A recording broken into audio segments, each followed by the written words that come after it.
Dili hitupngan ang kalipay taliwala sa kasubanan ang gibati sa usa ka pamilya sa barangay Langob sa lungsod sa Calamba.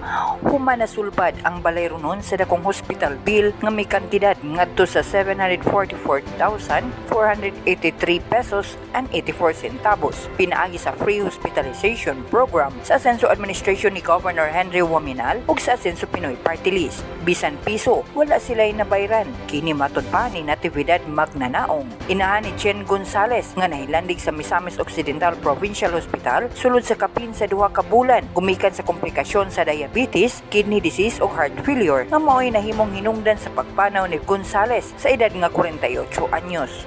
Sa panahon nga puno sa kasakit, nagpasalamat pag-ayo ang pamilya ni Gonzales, labi na ang Governor Henry Waminal ug sa Asenso Pinoy Party List sa pagpatuman sa programang free hospitalization nga dakong natabang dili lang makausa kun dili sa pila ka bisis nga pagkahilandig ni Jen Gonzales sa Tambalanan sulod sa 7 ka tuig hangtod nga siya nakabsan sa kinabuhi. Thank you kaayo.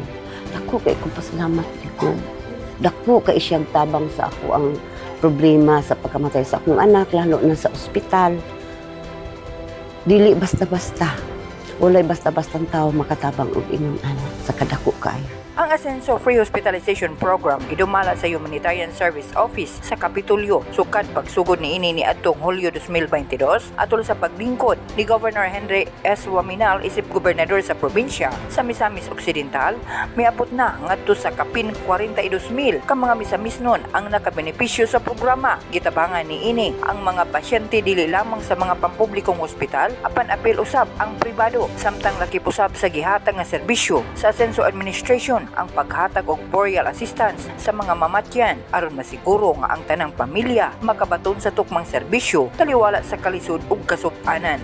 Ang gusto nako nga unta kanang Asenso Pinoy mas mudako pa kaayo kay dako na magikay katabang ang Asenso Pinoy kay sigub sa tinuod lang bilib ko niya utabang gid siya sa taong nagkalisod-lisod. Ang pamilyang Gonzales usa lamang sa daghan nga nakabenepisyo sa programa ug nakasinati sa pagkamaayo ug pagkamatinud-anon sa asenso nga pangagamhanan sa paghatag sa tinuod nga kausaban sa kinabuhi sa mga misamisnon.